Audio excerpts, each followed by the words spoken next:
ముఖ్యంగా పార్టీ మారిన ఎమ్మెల్యేలకు ఒక చిన్న విజ్ఞప్తి.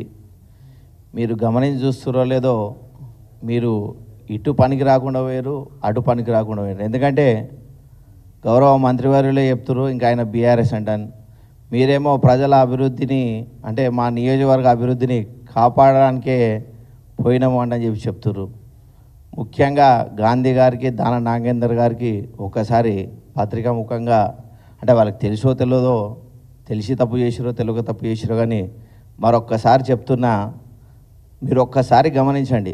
మీరు బీఆర్ఎస్ పార్టీలో గెలిచి అందులోకి పోయి మీరు అంటున్నారు తప్పించి, ఎందుకంటే అందులో ఉన్న కాంగ్రెస్ ఎమ్మెల్యేలు ఎవరని అంటురా?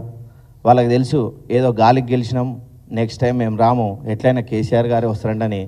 మీరేమో మా గుర్తు పైన గెలిచి మీరు ఈరోజు, అంటే రేవంత్ రెడ్డి గారు కూడా బాగా యూజ్ చేసుకుంటారు మిమ్మల్ని. అరే వీళ్ళు బీఆర్ఎస్ పైన గెలిచిరు, వీళ్ళదే చింతపండు అవుతుంది తప్పించి మాది పోయేది ఏముంటుందండి అని చెప్పి ఫిక్స్ అయ్యారు. ఆ చింతపండు అని అర్థం వాళ్ళిద్దరికి ఎవరిదిస్తుంది? నిజంగా మీరు అభివృద్ధిని కాంక్షించి పోతే మీ నియోజకవర్గ ప్రజలు, మీ 2 నియోజకవర్గాల ప్రజలైతే ముఖ్యంగా చెప్తున్నా, వీళ్ళు నిజంగా అభివృద్ధి చేస్తారో లేదో చూడండి.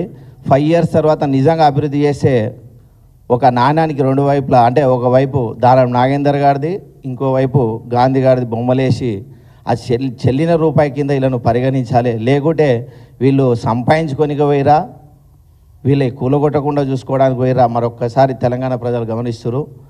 మీరు జాగ్రత్తగా మాట్లాడండి. ఎందుకంటే కాంగ్రెస్ వాళ్ళేమో మూసుకొని కూర్చుంటారు, మీరేమో మా పార్టీ గుర్తుపైన గెలిచి మీరేమో అడ్డగోలుగా మాట్లాడుతున్నారు, అడ్డగోలి దాడులు చేయడానికి చూస్తున్నారు. ఇదొకటి తెలంగాణ ప్రజలు గమనిస్తున్నారు. ఇలాంటివి పునరావృతం కాకుండా మరొకసారి చూసుకోవాలి. ఎందుకంటే మీరు ఎట్లయినా బై ఎలక్షన్ వస్తుంది, మీ పైన అనర్హత వేటు పడుతుంది. అప్పుడు మీరు కూడా ఆలోచించుకోవాలి, అరే ఎంత తప్పు పని చేసినాం అనేది. అట్లాంటి తీర్పు తెలంగాణ ప్రజలు ఇస్తారంట అని చెప్పి మరొక్కసారి పత్రికాముఖంగా ఈ 2 ఎమ్మెల్యేలకైతే ప్రత్యేకంగా మరొకసారి చెప్తున్నాం. Thank you.